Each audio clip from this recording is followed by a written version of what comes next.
Merci. Il n'est pas d'accord du tout avec ce que vous dites, hein, Sabrina, c'est très clair. Mais le débat est là. Et puis on écoutera également Benjamin Camboulive qui a des choses à dire. Comme d'habitude, en fait, on mélange le droit d'asile et les migrants illégaux. Et en fait, il y a quand même notre système actuel est d'une hypocrisie, d'une imposture totale. Pourquoi ? Parce que il y a une agence de l'ONU qui s'appelle le Haut-Commissariat aux réfugiés, qui gère toutes les questions de réfugiés et de déplacés internes.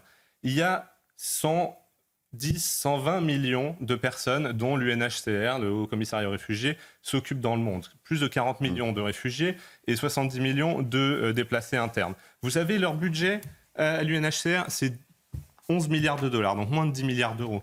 Et nous, en France, on dépense 2 milliards d'euros par an dans la politique d'accueil et d'asile. En fait, c'est vraiment absurde parce que quand on regarde, donc l'UNHCR de s'occuper donc d'une centaine de millions de personnes et le fait avec moins de 10 000 dollars par personne. Alors que nous, on dépense quasiment 100 000 euros pour l'accueil. Si on regarde l'Allemagne, en 2015, en 2016, ils ont dépensé 20 milliards par an. C'est-à-dire que nous, si on prenait notre politique migratoire d'asile, qu'on donnait tout ça à l'UNHCR. Non mais 2 milliards, c'est pas vrai. Excusez-moi, c'était juste mon portefeuille. Donc je vous garantis que j'avais pas 2 milliards pour accueillir les demandeurs d'asile. Vous comptez l'AME à l'intérieur. Donc ça et les sauvetages en mer. C'est 1,3 milliard. Voilà, donc oui, voilà. Donc c'est pas. Oui, mais sauf que encore une fois, on deviendrait le premier pays donateur à l'UNHCR. Oui, mais qu'est-ce que ça nous coûterait en termes de social et médical ? Aujourd'hui, les réfugiés. Mais non, mais là vous parlez de l'AME, ça n'a rien à voir. 75% des réfugiés aujourd'hui sont accueillis dans les pays limitrophes des pays. C'est faux de dire que les gens qui traversent la Méditerranée le font parce qu'ils sont persécutés dans leur pays. Quand on traverse 3-4 pays qui sont parfaitement sûrs et qu'on ne s'y arrête pas, c'est qu'il y a quelque chose qui nous attire en Europe. C'est que c'est pas parce qu'on fuit notre pays, au contraire. On voit aussi toujours sur les images... Vous savez qu'ils veulent tous aller en Angleterre quand même, en fait. Non mais allez, raison économique et sociale. Je rencontre tout le monde sur le sujet. Plutôt un pays de passage. L'idée, c'est pour conclure. Oui, rapidement. Parce qu'on a beaucoup de sujets évoqués. L'Australie a fait cette politique que la Grèce est en train de mettre en place, c'est-à-dire de dire on n'accepte plus les demandes d'asile sur notre territoire. Et quelle est la conséquence ? Il n'y a plus de morts en mer et il n'y a plus d'immigration illégale dans le pays. C'est aussi simple que ça. La loi, selon le Conseil constitutionnel, et que la question qu'on doit se poser, c'est peut-être celle-là. Florian, 2 mots, et ensuite on avance. C'est précisément le point, c'est qu'il faut vraiment une révolution culturelle, parce que c'est quoi que vous... oui, mais est-ce qu'on y est prêt en France ? C'est la même chose. Est-ce qu'on y est prêt ? Ah ben oui, on y est prêt. Les Français sont dans l'attente, mais est-ce qu'il y aura des actes ? C'est là où il y a des questions politiques fondamentales à trancher, par exemple sortir de la Cour européenne des droits de l'homme, mais bien sûr que si. La question du droit à la vie privée qui empêche justement toutes les expulsions, etc., c'est aussi là-dessus que le Conseil constitutionnel s'appuie. Donc c'est vraiment une révolution à faire là-dessus.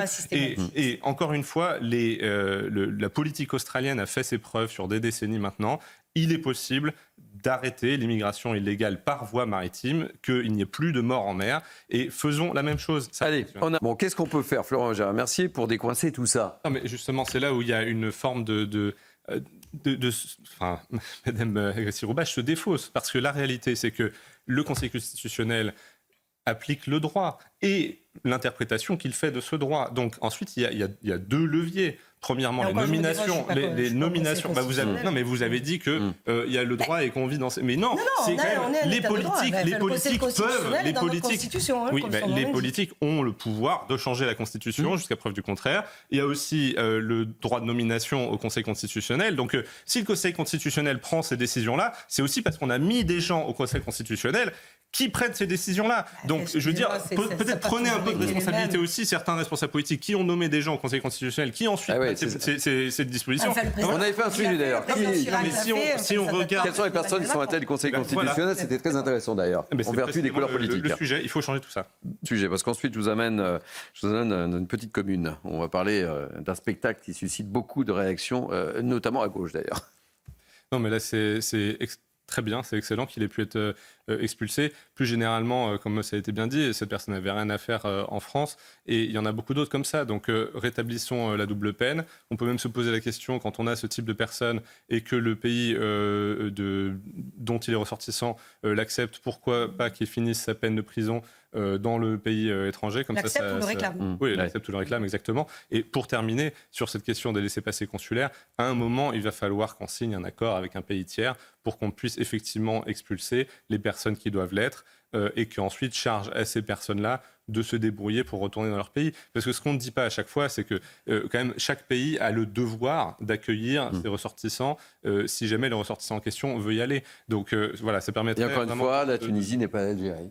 Justement, non mais encore une fois, il y a des pays avec qui on peut signer ce type d'accord et qui pourraient permettre. Pour le moment, une situation de blocage quand même en Algérie, on va pas se mentir. Mais ça... Et en termes rapides. Pour une fois, on va parler du 14 juillet. Pour une fois, je suis totalement d'accord. Oui, ça finit par arriver. Ça finit par arriver. Et moi, j'ai envie de dire, mais c'est l'hôpital qui se moque de la charité. C'est hallucinant. Parce que quand on sait à quel point nos impôts sont utilisés pour financer leur idéologie, c'est quand même fou.